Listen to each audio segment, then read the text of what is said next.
السلام علیکم ورحمۃ اللہ وبرکاتہ۔ دوستوں، کچھ ٹیکنیکل فالٹس کی وجہ سے لیکچر بیچ میں رہ گیا تھا، ٹھیک ہے؟ تو ہم آج لیکچر نمبر 7 کا پارٹ بی سٹارٹ کرتے ہیں۔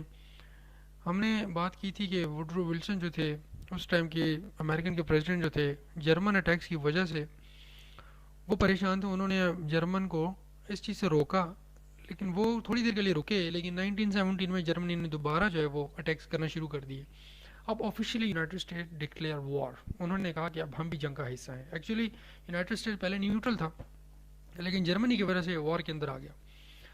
اب جو یورپین کنٹریز تھے انہوں نے یونائٹڈ اسٹیٹ کی مدد کی، بہت ساری کنٹریز نے یو ایس سولجرز کی مدد کی تاکہ جرمنی کو سبق سکھایا جائے، ٹھیک ہے؟ اور اس طرح آفیشیلی وار جو ہے وہ ختم ہو جاتی ہے 1918 میں، اور ایک صلح پہ سائن ہوتے ہیں، ٹھیک ہے؟ ایک جنگ بندی کے ایک معاہدے پر سائن ہوتے ہیں، ٹھیک ہے؟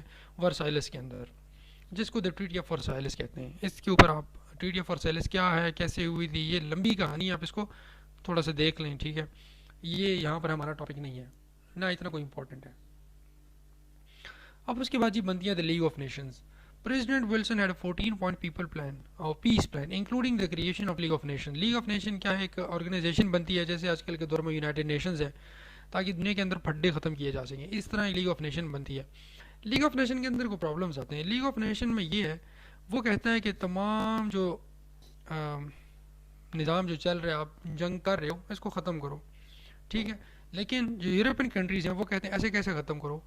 جس نے یہ جنگ شروع کی ہے نا اس کو پے بیک کرنا پڑے گا، ٹھیک ہے؟ اس کو تمام لاسز پے کرنے پڑیں گے جو دنیا نے، جو یورپ نے جو وہ دیکھے ہیں۔ اب ان لاسز کا سب سے بڑا فائدہ کس کو ہوا؟ امریکہ کو ہوا، ٹھیک ہے؟ کیونکہ ان کو جنگ کی وجہ سے منافع ہوا۔ جنگ کی وجہ سے منافع اس لیے ہوا، وہ تو نیوٹرل اسٹیٹ تھے، ٹھیک ہے؟ تو جرمنی نے ان کے اوپر کیوں اٹیک کیا؟ اب اس لیے یورپین کنٹریز کو تو پیسہ ملنا ہی ملنا تھا پے بیک کرنے کے لیے، لیکن اظہار ہمدردی کے طور پہ یونائٹڈ اسٹیٹس کو بہت سارا پیسہ ملا، کیونکہ وہ تو نیوٹرل اسٹیٹ تھا۔ نیوٹرل اسٹیٹ کے اوپر اٹیک کرنا انٹرنیشنل لا کے بڑا سخت خلاف ہے، اسی لیے تمام کنٹریز نے یہ کہا کہ اب یو ایس اے کو سب سے زیادہ پیسہ دو، تو جرمنی نے یو ایس اے کو پیسہ دیا، اور جو مزید کنٹریز جنہوں نے یہ وار شروع کی تھی۔ اچھا، اب یہ تو اچھی چیز آئی، لیکن اس کے ساتھ ساتھ مزید بھی کچھ پرابلمس بھی کریٹ ہوئے۔ Racial tension, struggle form, labour unrest. اب یہ کیا ہے؟ ریشیل ٹینشن سے مراد ہے کالے گورے، ٹھیک ہے؟ ابھی بھی پھڈے چل رہے ہیں یو ایس اے کے اندر۔ اسٹرگلنگ فارمز، آپ نے ساؤتھ کالونی سے فارمرز وہاں پر کام کرتے تھے، ایگریکلچر کا معاشرہ تھا، آپ نے سلیوز نکال دیا، وہ پریشان ہے۔ گورے کام نہیں کر رہے، کام کر نہیں سکتے، اور سلیوز آپ نے نکال دی، اب وہ کیا کریں؟ ان کو یہ پریشانی ہے۔ لیبر انریسٹ کا یہ مراد ہے، دیکھیں آپ کو چیپ لیبر مل رہی تھی، یونائٹڈ اسٹیٹ کو چیپ لیبر مل رہی تھی in the form of slaves, in the form of Africans, ٹھیک ہے؟ اب وہ ختم ہو گئے، اب ان کو چیپ لیبر نہیں مل رہی، یہ ایک مسئلہ۔ دوسرا مسئلہ جو 1917 میں رشین ریولوشن ہوتی ہے اور کمیونزم کیپٹلزم کا پھڈا شروع ہو جاتا ہے، جس کو ریڈ اسکیئر کہتے ہیں۔ ریڈ اسکیئر سے مراد ہے سرخ رنگ سے ڈر۔ سرخ رنگ کس چیز کا نشان ہے؟ یہ کمیونزم کا نشان ہے۔ کمیونزم کیپٹلزم کیا ہے، ٹھیک ہے؟ یہ کولڈ وار کے اندر ہم مزید ڈسکس کریں گے، لیکن یہ ایک تھیوریز جو ہیں، یہ آئی آر یا پولیٹیکل سائنس کی تھیوریز ہیں، آپ کو پتہ ہوگی، کوئی ایک سبجیکٹ آپ نے آپٹ کیا ہوگا، اس کے اندر کمیونزم کیپٹلزم کی بات ہے۔ اگر آپ کو نہیں پتہ، ہمارے ہی چینل کے اوپر پولیٹیکل سائنس کی پوری سیریز موجود ہے، ٹھیک ہے؟ آپ وہاں سے پتہ کر لیں، وہاں سے دیکھ سکتے ہیں، اس کے اوپر ایک لیکچر موجود ہے۔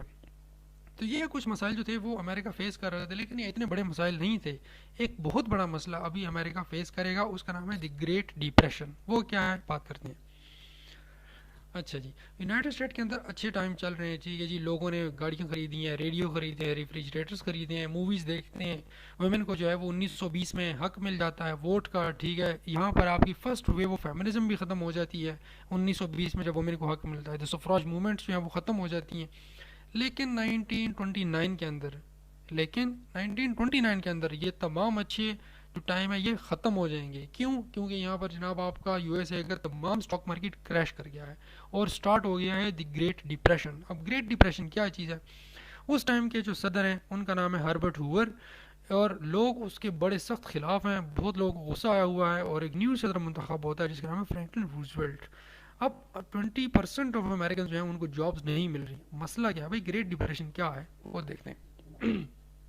دیکھیں، آپ کو میں نے کہا امریکہ جو بینک ہے، ٹھیک ہے، اس کو بہت سارے پیسے مل گئے، یورپ نے بھی دیے، جرمنی والوں نے بھی دیے، کیونکہ ان کے اوپر اٹیک ہوا تھا، یہ تو نیوٹرل کنٹری تھا۔ اب یورپین کنٹریز بھی امریکن بینکس جو ہیں بڑے ریلائبل ہیں، ان کے اندر پیسہ رکھ رہے ہیں، ٹھیک ہے جی؟ بہت سارے لوگ آگے پیسہ جمع کر رہے ہیں۔ پیسے کیوں جمع کر رہے ہیں؟